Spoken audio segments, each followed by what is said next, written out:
She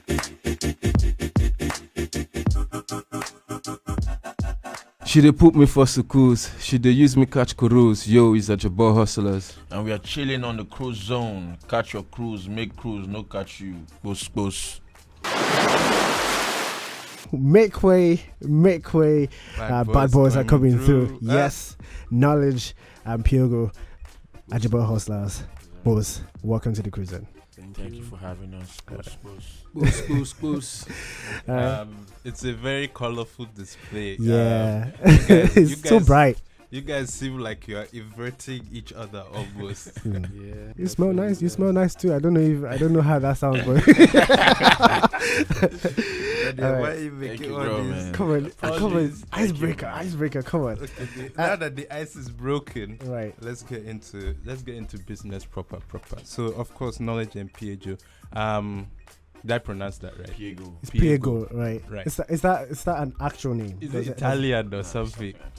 They came up with that. Yeah. Oh, okay. Do you want to give us a backstory? Yeah. Do you want to give us a backstory real quick to that? Nothing usual. I just wanted something that sounds different from every other name. Right. So I took like the initials from like my real name's Precious Isaiah. Ah. And I'm a very business conscious person, and then I thought of Ego. Ego. Money. So All right. All right. So yeah, who between you now is the laid back one, and who's the one that's more serious? We're both serious. You're both. Yeah, we're both serious. Mm. But I think I'm just a bit calmer. Mm. But we're both serious. But I think like a very interesting question to ask is that, are you guys brothers? No, we're friends. Ah. We're brothers by bond, you know. Okay. So how did that friendship come about? That was back in 2010 in Mhm. Port Harcourt. We were done with secondary school at that time, and we were trying to chase our musical career, but we needed money, so we started working at a restaurant, a catering service. That was where we met. Wow. Yeah, in Port Harcourt. And so what sort of sparked that, connection musically, right? So like obviously you met at the restaurant, right? So how did you guys realize that, okay, I had music going for me, let's put it together? Yeah, he invited me to his studio because I played my Enigma freestyle that I did. Yeah. Okay. So it was like, this is dope. Like my guys will make music, so we should link up, So he invited me to his studio. Nice.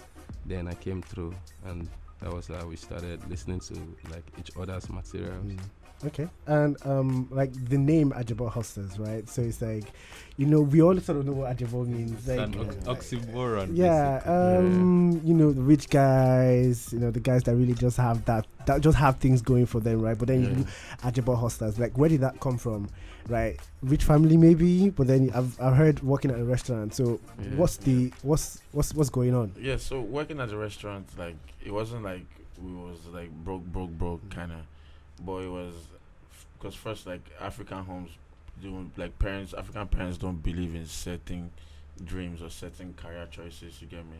So and I feel like if you really want to make something out of your life, you need to leave your comfort zone and just step into the streets or just step into, just mix up with people and then try to connect and try to make something out for yourself. Because I don't think my dad would or my mom would be comfortable to give me money to shoot videos over and over again, even when the songs weren't working. I wasn't making money back. You get me? Right. So it was something I needed to learn how to make money and then put into my music, no matter how small it was I was making. But I could record with it, I could shoot videos or make virals with it.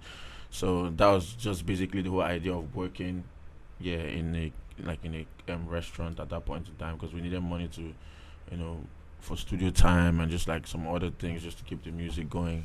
And the name Ajebo Hustlers, it was big. We actually make music. First of all, we stay in OGR Port Harcourt. It's like the suburb, so we're good. So and our music will make sort of like cuts across both classes. You get me? It's like if you're smart, you would definitely understand like what we're talking about. And then if you're street, like on the street level, you understand, because songs like Symbiosis, they're like intellectually smart song. Like if you're not sound upstairs, you can't make a song as like symbiosis. Yeah, right. But then the verses still has that street appeal. So even if you're not like that, like smart upstate, but you just still connect to the verses, you know that, oh, this is what they're talking about. So the name Ajebo is sort of like, you know, it's just a balanced kind of music we make. Yeah, people appeal to. I feel like to answer your question, you were asking about who is the more laid back one. See, it seems like knowledge. Yeah, is we've got naturally to the more laid- No. I feel like naturally we got to that answer. No, we it's asked very the question important like- because like these are like very like really important questions Okay. we need to really Okay. talk about. Yeah. All right. So you've already gotten into the new project, of course. Congratulations. Thank you. Yeah. Post lifestyle, right? Yeah. Of course, there's. I feel like in the title you're paying homage to PH City, which we're going to get into. But like, what is the post lifestyle? Post lifestyle is a movement. Right. It preaches about positivity Right. and about people believing in themselves, not giving up, persistency, and it's basically we having fun in the studio and making sure that people that are going to listen to the album, they definitely have a good time as well. So good time, right? Good time, good vibrations. Like, who came up with the idea?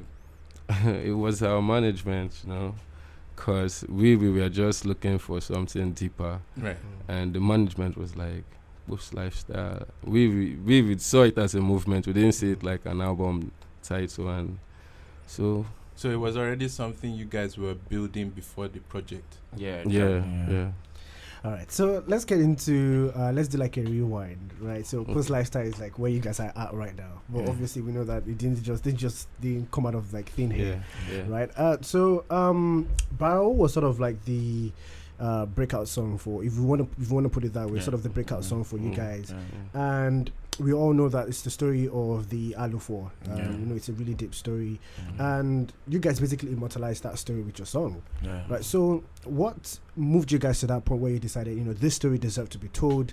And you know, of course, we know that the song came out around the ENDSARS protests. You know, I Yeah, mean, there was a lot of emotion. I think it was but before then, right? But there was a lot of emotion in the air, of course. But what drove you guys to say, you know what, this story needs to be told? For like Barawo, we actually just make random ideas. You know, in the studio we create just randomly. Right. So there's never a time we just be like, oh, this is what we want to do right now. So it was just one of those songs that we created. It was produced by Wonder Banton. So, but for the verses, Knowledge actually spoke about the Alu4 incident because they were actually rappers back then in Port Harcourt. True. They were schooling in True. Port too. So they were people we knew like personally. So it sort of like felt differently when like the whole thing was going around on the internet about their death. Yeah. So we just felt like, you know, we have a platform and then we have a voice, and I mean we could talk about whatever we want to, you know, and sensitize people and just make people understand how things should be done.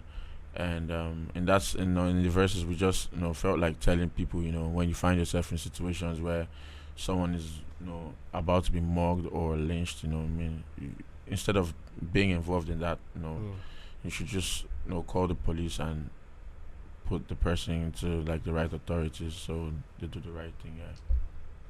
So, of course, we know that, you know, right after you guys, you know, dropped the song, it became like an anthem. Everybody sort of just jumped on that, you know, whole idea and all of that. But of course, right after that, you know, the ENDSARS, you know, protests and everything happened. So, I just wanted to get an idea from you guys, because obviously you guys seem to have this sense. There's also this sense of I don't know if this is the right word to use, but this political activism, like you guys, when you guys feel strongly about something, you feel strongly about it, and obviously it showed in the Barawo song. So how did you guys feel about the ENDSARS process, considering the fact that you guys just came out of that whole place where you made Barawo? We felt great because, like, having a record like Barawo that is able to speak the minds of different people, like just speak out the complaints, the plight of people at that point in time. Like, it was an amazing feeling. It was really a great feeling knowing that we made a record that everybody are using to protest as a voice. Was it? Because I imagine the song was already out, right? It was already buzzing, you guys. But then one event just, it's like you linked the past, the present, future, and it becomes so. Were you guys at the protest? We went for the one in Port Harcourt. Oh, and we saw pictures from those ones. Like it was the real deal. And what was that feeling like for you? Was it like we made something that's bigger than us, or we were right? Yeah, definitely. Like, I mean, it was such a significant time in our life. We've never seen young people be that united before, like have everyone speak in one voice. And normally everyone is like, I want to be involved. This one's like, I don't want to be involved. But at that point, it's like, it wasn't about you being cool or not being cool, or dressing nice, or being rich or not being rich. Like, everyone just felt like we're tired and this is what we want. And having a song that plays such a significant role, like at that point, it meant so much to us. Because I mean, it's not just a song; it's a song that live like over time. Like, even long when we're done making music, it's always going to be there. Because I mean, it speaks like it's well detailed. You get me? Like, there's always going to be a situation where someone needs to be sensitized about something that has to do with jungle justice or bad governance or something. You get me? Kpos, yo, make way, bad boys coming through. Do you hold a duty to deliver messages in your music? Yeah, cause I mean, like, in as much as you make music and you get successful, the people that consume this music, like, you have to speak for them, because now you are at a position where a whole lot of things, a lot of people like look up to you, and you influence a whole lot of things. I feel that's even the perfect time to be conscious. So it's not like we are freedom fighters or you have to clear that up. Like, it's not like we are freedom fighters but like whenever we get in the zone to make that kind of music, we always make it. It's not like we're not that kind of artist that will be like, I just don't want to talk about certain topics because to make me look some type of way. Right. Yeah, you want to make your music, but of course, if you have things to say, things that are really social conscious, definitely you'd say it as well. Yeah. Right. Of course, right after you dropped that, one of Nigeria's biggest as well. Talking about Davido jumped on that song, and you guys made the remix. And what did that do for you guys? Was that like, okay, you know what, we've made a statement, we're here, or what was the feeling for you guys? It was a great feeling, man. Because first of all, man, that's Davido, and then and I mean, it did a whole lot for us. Like, I can't even lie. Like, it did a whole lot, man. Numbers, like, perception, just like a whole lot, man. You know how it is, like, making music in Nigeria and just trying to step up and just get to the next level. Right.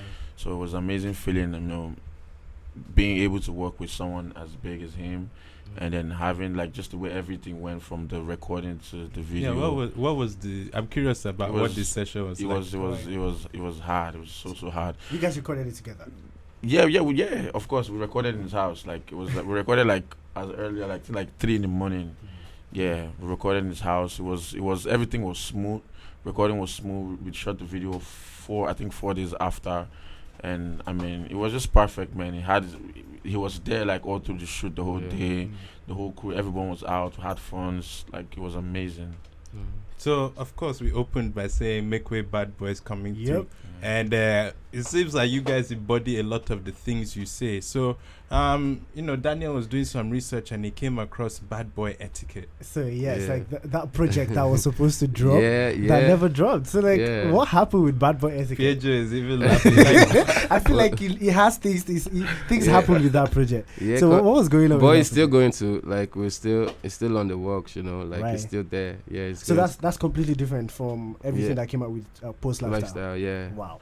Bad Boy Etiquette 101. Oh wow! So we're still gonna get that message. For sure. Okay. Okay.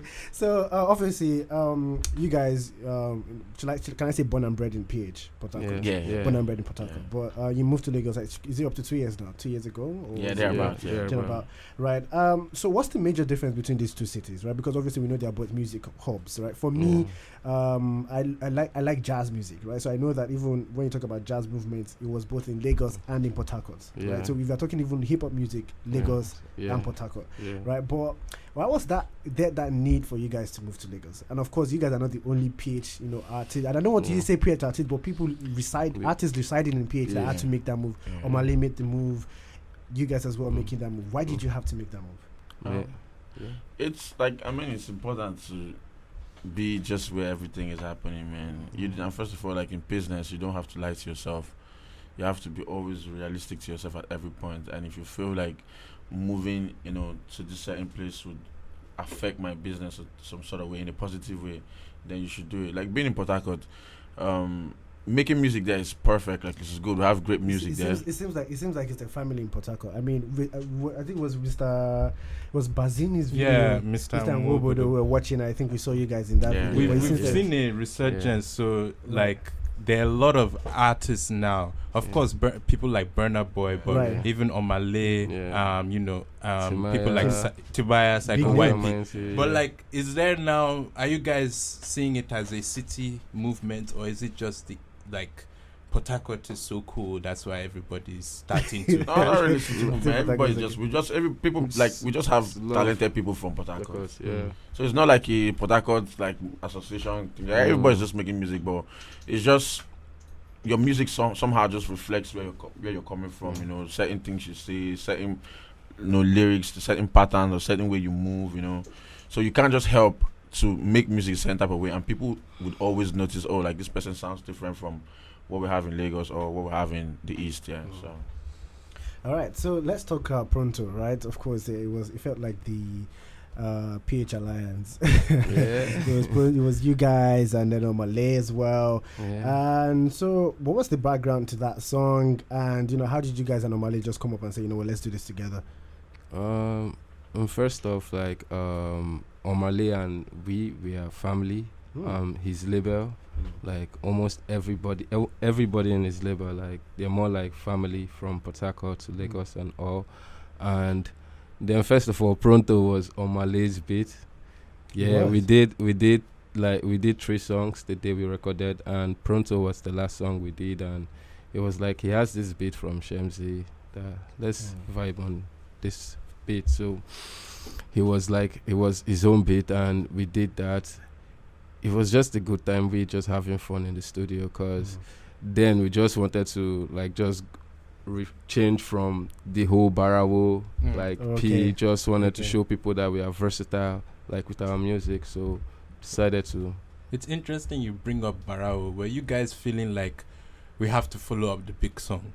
Yeah, you have to. Like, was there pressure? It wasn't. We were under pressure, but we knew that we have to drop another song, and that song has to do better than this one. And so we were really conscious of not doing that type of song, right? Like, because people just have a way of boxing you, like just this one's their freedom fighters. So you needed to just break that. Yeah, because like we don't want anybody to put any tag. Like, we are just artists that make good music, all kinds of music. Right. All right, so Pop's lifestyle, right? Kpos. I'm not gonna get tired of hearing that. I was really excited to know when the project dropped. Thank you. But should we hear something from the project before we I jump wanted to ask something really quick though. You say you're artist, right? You're not trying to recreate the magic, but there are certain characteristics, right? I noticed there are certain ways you guys like chorus and things like that. How do you guys write your songs? How do you come up with the records in studio? Because you're two, I'm guessing, different people, right? We can see from the hairstyles, each person has. So how do you know, okay, this is Knowledge coming in, this is Piego coming in? So like I sing and he raps. Right. Yeah, but like when we're making a record, is that one set in stone? If we it's hear you rapping it's never now, gonna change. If we hear you rapping now, it's going to rap definitely. We'll switch up. So, we'll switch it up. Yeah. So but like in the studio is whatever sounds perfect on the record, or whatever sounds perfect at that particular space. So it doesn't even matter who's making the most contribution, but as long as the song is having a headway, we're good. Like sometimes I probably be stuck and I'm like, bro, I need to rhyme something with stable. Just give me whatever that rhymes with stable, and it comes up with So there's a particular rhyme on the song we're about to play that we're a big fan of. should they put me for schools? They used to be catch gurus. Daniel, why you were singing that one now? I feel you. Kpos. Yo, make way, bad boys coming through. Zone Yafun by Ajebo Hustlers. That's one big tune right there that you definitely need to be listening to right now. Right, as you know. The night I heard this song, I was screaming because the flow was insane. I did not expect that. And we played it right here. Here. So yeah, so it's an amazing tune. Definitely. And of course, so it's part of something bigger, right? Post lifestyle. Yeah. I think Judge already asked that question of what post lifestyle was all about, but so you guys are very specific with naming this project, right? Volume 1. Yeah. Right. So what's the lifestyle all about as far the continuity of it? Okay. There is going to be more volumes, like volumes 2, 3. It's just like I said, just having fun, because in making Post Lifestyle, it was basically different moments of our lives that we just used the record. So it's still going to be on that same template, different times in our lives. It could be streets, we sing about it. Break my heart, we sing about it. Make money, we sing about it. All the lifestyle, everything. But a lot of them seem to be about babes and not necessarily. Yeah, correct. So how many of them inspired these records? A lot of them. So you're telling me, okay, wait, when did you guys start this project? When did you start recording this project? Last year. So you're saying from last year up until the project dropped, a lot of people broke your heart. Few people, like up to let's say 5 people. Wow. Okay. But at that point when it was an idea, what were you guys trying to let the people know with the music? Our music is a reflection of us. Yeah. So it's just like an experience, and we always want people to catch this cruise, catch this experience, because we know they might have been in that situation as the same situation that we found ourselves. Yeah. All right. So one song that I'm really interested in, I want to know the backstory to this one, and you guys must reveal it. So give us inside gist. Bustop, the very first song. I feel like you took it personal. That song got to me. I'm like, you know what? I need to understand what's going on here. There was this thing about knowing that I'm here for you. Yeah. Right. So who are you speaking to? And hopefully that person is still with you right now. Nah, man. Well, when we made Bustop just at the point where Barawo was so hot, it was playing everywhere on the radio. So it was just a good feeling, because that was the first time we had a national hit. Right. Yeah, that's the first time.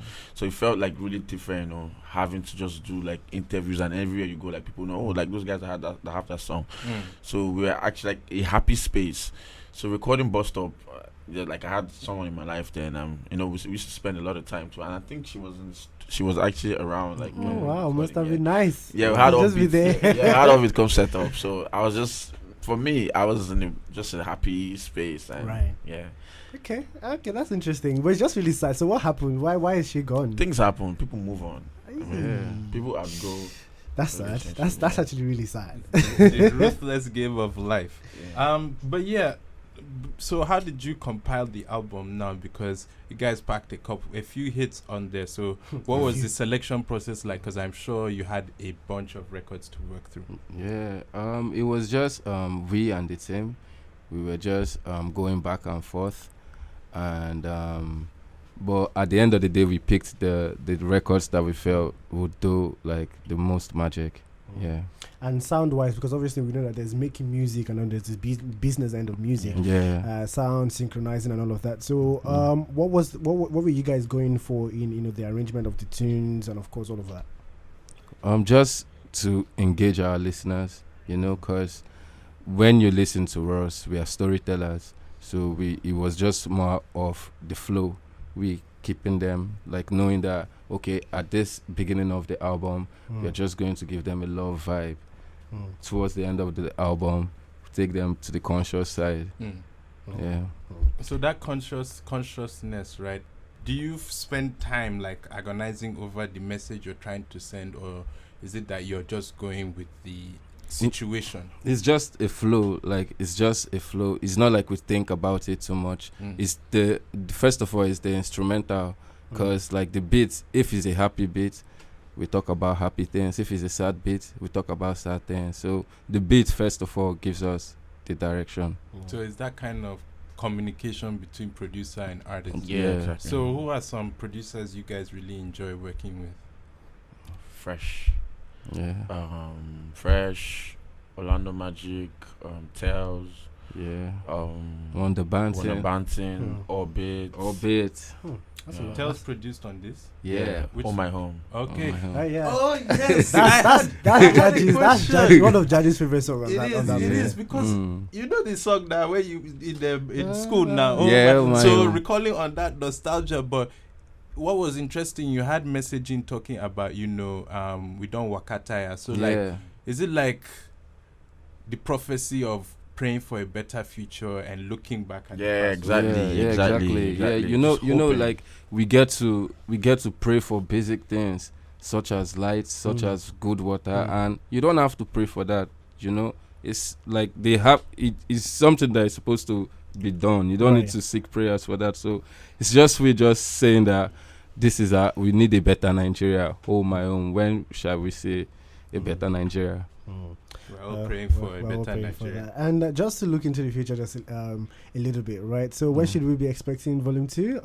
Is it already in the works? Is it ready? And you're just like, maybe just enjoy this one. Maybe just enjoy this one. We'll go drop videos as well, all of that. We record a lot. So there's like a lot of songs for even like volume 2, but we're not talking about that yet because we have to still push like this one has to set you. Bustop, the video for Bustop, Solace. There's a lot of plans. So. Okay, like Jaji said, videos. So videos for Bustop, Solace. Okay, I'm definitely looking out for Bustop. Hope she's gonna feature in the video. Just nostalgia. All right, so just to sort of round up, right? So I want you guys to do like a little freestyle. Let people know you're on the cruise zone right now. So like if you're listening to you right now, let them know it's the Ajebo Hustlers on the cruise zone. Okay. I'm always in a hurry. Yesterday was Calabar. Tomorrow is Lauren. Oh. Sorry, I'm a slave for the money. Got a gig in Anambra and also in Warri. Okay. Consequential. I learn my basics and my fundamental on the chase to take over the continental. Write my name on history books till I'm monumental. Check my credential. Flow so influential. Kill every instrumental. Flows got potentials. My style known for rental. Hard work brought me here, wasn't coincidental. Boss lifestyle. Boss. Wow. Do you want to give us something? The Ajebo Hustlers. Well, thank you guys so much for being with us. Thank you for coming through. Thanks for having us. Thank you so much for all the support. Okay, so we'll sign up with my favorite song. Sorry, Jaji. It's still my favorite of mine. Okay. So I think we're good at this. Yeah, we are. We're good. Bustop from Ajebo Hustlers of their new project, Post Lifestyle. So make sure you go jam that. Of course, it's the Cruise Zone on Radio now, 95.3 FM.